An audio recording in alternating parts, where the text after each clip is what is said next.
তখন যিনি সেনাপতি ছিলেন পাকিস্তান সেনাবাহিনীর, তাকে নির্দেশ দিলেন যে আপনি সৈন্য নিয়ে আগান, কাশ্মীরের দখল নেন। এখন মজা হচ্ছে, ওই সময় 47-এ ভারত সেনাবাহিনী এবং পাকিস্তান সেনাবাহিনী উভয় দেশের সেনাবাহিনীর প্রধান ছিলেন ইংরেজ, ব্রিটিশ। তারা এই ইররেগুলার বাহিনী সীমান্ত ক্রস করে ঢুকে পড়লো কাশ্মীরে। এখন ইররেগুলার হলে যা হয়, ওদের তো ডিসিপ্লিন থাকে না। তারা যেটা করতে থাকলো, লুটতরাজ করতে করতে অগ্রসর হলো। এবং 71-এ পাকিস্তান সেনাবাহিনী যে কাণ্ডটা করেছিল, আপনার এই যে নারী ধর্ষণ, এই ধরনের শ্লীলতাহানির মতো ঘটনাগুলো ঘটাতে থাকলো। তার ফলে কাশ্মীরবাসী সাইলেন্ট মোডে চলে গেল। পরে আইয়ুব খান দেখলেন তো সুন্দর বিষয়, ভারতের দখলে আছে ওই জায়গা, আমি চীনকে উপহার দিয়ে দিই ভ্রাতৃত্বের নিদর্শন স্বরূপ। সেটা করাতে প্রায় আরো বিশাল এলাকা চীনের নিয়ন্ত্রণে চলে গেল এবং ভারতের বাইরে চলে গেল। ফলে এখন পুরো কাশ্মীর 3 ভাগে বিভক্ত: ইন্ডিয়ান অ্যাডমিনিস্ট্রেটেড কাশ্মীর, পাকিস্তান অ্যাডমিনিস্ট্রেটেড কাশ্মীর এবং চাইনিজ অ্যাডমিনিস্ট্রেটেড কাশ্মীর। আমাদের কাশ্মীরের মুখ্যমন্ত্রী, কাশ্মীরের সিংহ বলা হতো, শেখ আব্দুল্লাহকে। এবং তিনি যে কয়েনসটা হাজির করেছিলেন সেটার নাম ছিল আতশি চিনার। চিনার বৃক্ষ হচ্ছে কাশ্মীরের প্রতীক, কাশ্মীরের জাতীয় বৃক্ষের মতো বলতে পারেন আপনি। এবং ইংরেজিতে পপলার বলে এই গাছটার নাম, যেটা ইংল্যান্ডে আমাদের হাসিনা আপা আছেন, তিনি চিনতে পারবেন সহজেই পপলার বললে। আর ফ্রেঞ্চ ভাষায় তার বলে পপলিয়ে। তো যাই হোক, এটা সরল বর্গীয় একটি গাছ এবং কাশ্মীর জুড়ে আপনি এর সন্ধান পাবেন। এটা দীর্ঘদিন ধরে জ্বলছে।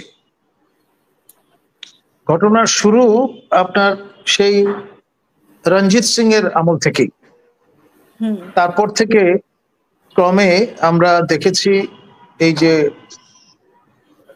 ডোগরা মহারাজারা, হরি সিং, তার সময় এসে এমন অবস্থা দাঁড়ালো, আপনার যেই ফর্মুলার উপর ভিত্তি করে ব্রিটিশ রাজের অবসান ঘটলো এই সাবকন্টিনেন্টে, দুটি, প্রথম যে মুসলিম অধ্যুষিত অঞ্চলগুলো নিয়ে হবে পাকিস্তান, নন মুসলিম এলাকাগুলো নিয়ে হবে হিন্দুস্তান বা ভারত।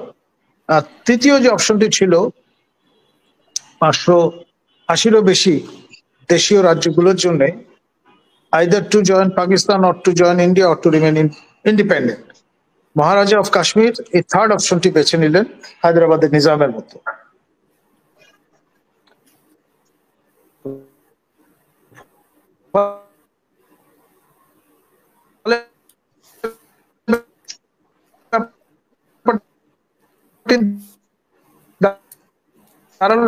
মোহাম্মদ আলী জিন্না স্ট্যান্ডস, মানে যে কে PAK, K stands for Kashmir.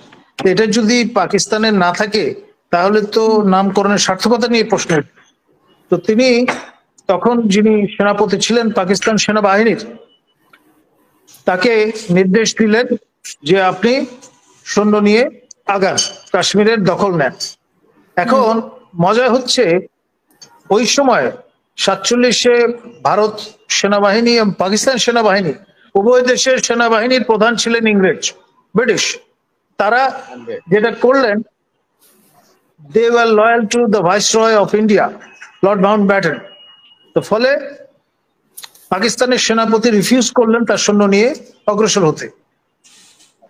Mohammad Ali Jinnah অনন্য পায় হয়ে আপনার নর্থ ওয়েস্ট ফ্রন্টিয়ারের যে ট্রাইবসম্যান, তাদেরকে বন্দুক এবং টোটা তুলে দিলেন তার অস্ত্রাগার থেকে এবং তাদেরকে বললেন ইউ মুভ।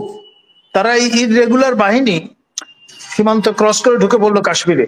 এখন ইররেগুলার হলে যা হয়, ওদের তো ডিসিপ্লিন থাকে না। তারা যেটা করতে থাকলো, লুটতরাজ করতে করতে অগ্রসর হলো।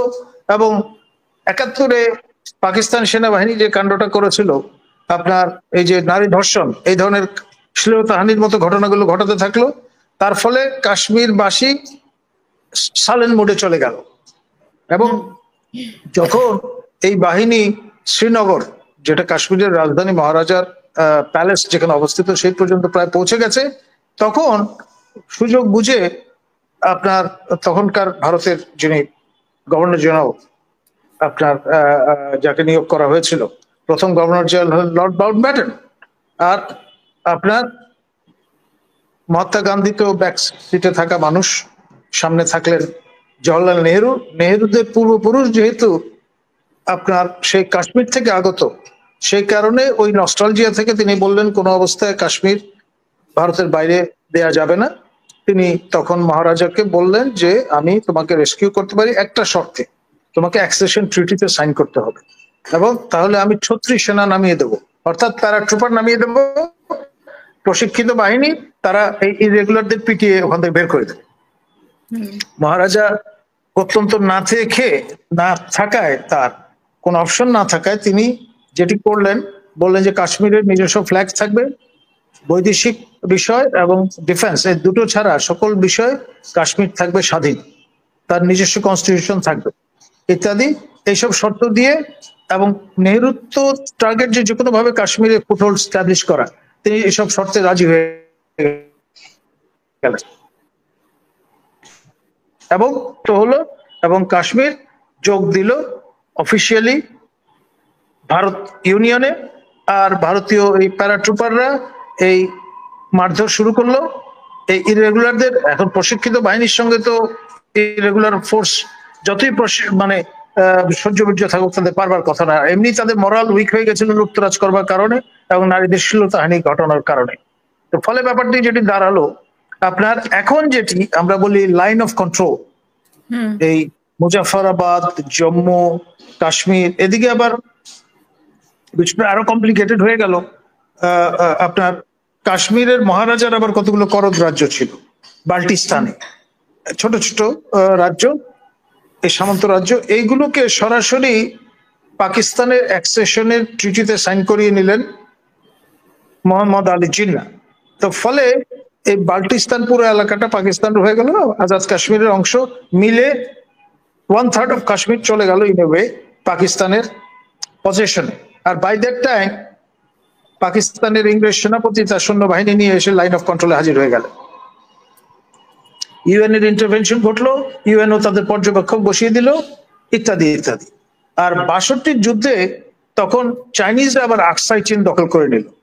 আর পরে আইয়ুব খান দেখলেন তো সুন্দর বিষয়, ভারতের দখলে আছে ওই জায়গা, আমি চীনকে উপহার দিয়ে দিই ভ্রাতৃত্বের নিদর্শন স্বরূপ। সেটা করাতে প্রায় আরো বিশাল এলাকা চীনের নিয়ন্ত্রণে চলে গেল এবং ভারতের বাইরে চলে গেল।